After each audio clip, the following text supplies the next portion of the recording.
Sa bayan ng Lemery, ramdam na ramdam ang hagupit ng bagyo. Ang kalsada sa Barangay Palanas, lubog sa baha. Kanya-kanya namang likas sa mga residente. Dahil bahang-baha lang sa amin, nagandinin ng tubig ang pasangan ng pinaka-ano namin. Ito ang na bagyo. Malala.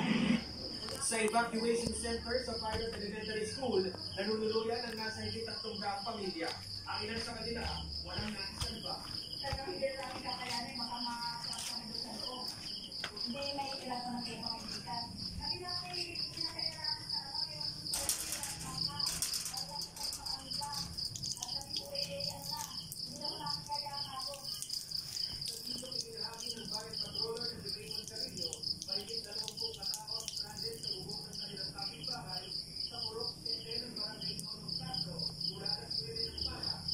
Guys, if you want to add me.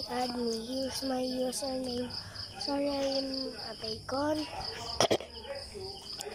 I have no Robux, of course. Sinasagawa nilang rescue operations sa buong Calabarzon.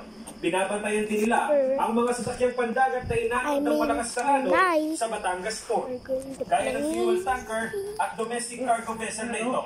Antayin natin umupa ang weather at the time that we will be able to deploy some tugboats to assist her pulling out from the ground. We need to seek the who owns it. What if Sonic tapes they need to act on their responsibility. Samantala, 200 pasahero pa ang stranded sa Batangas Port. Let me play it. Alvin, dito sa Lemery, higit 1,000 pamilya na o halos 5,000 ang nasa o individual ang nasa evacuation centers. Pero sa buong lalawigan, aabot na sa 9,000 individual ang lumikas. Yung mga pamilya na nakausap natin sa evacuation center, Alvin, nananawagan sila ng gamot dahil may mga kasama silang bata na inuubo at sinisipon na. Dagdag na rin ang tuyong damit, kumot, mainom na tubig at pagkain. Bukod dito sa Lemery, Alvin, apektado rin ang matinding pagbaha. Ang marami pang mga bayan ng probinsya ayon yan sa Batangas PDRRMO. Hanggang sa kasalukuyan ay wala pa namang naitatalang nasaktan o nasawi sa Batangas dahil sa pananalasa ng bagyo. Alvin. Yan, humitila na.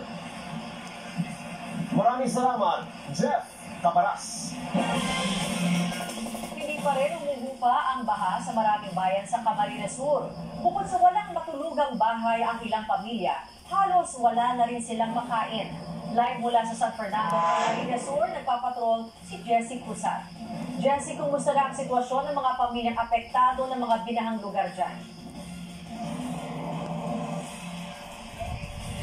Bernadette, hindi nagkaroon ng malakas na pag-ulan dito sa lalawigan ng Camarines Sur sa buong maghapon. Bagamat karamihan pa rin sa mga bahay ay lubog sa baha. Yung mga residente naman, patuloy na nananawagan sa pamahalaan ng ayuda na makarating sa kanila sa mas lalong madaling panahon.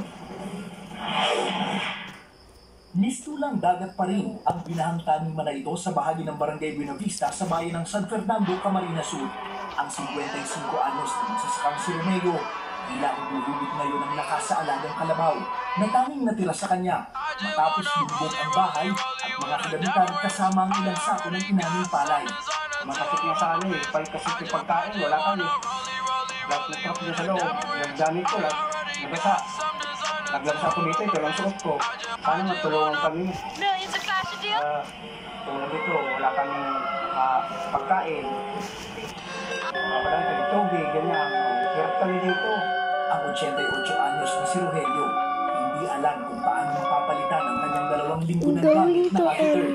Bukod kasi sa solo lang sa buhay, lubog sa baha ang kanyang bahay. Magnilap na. Sige. Sige. Sige po. Ito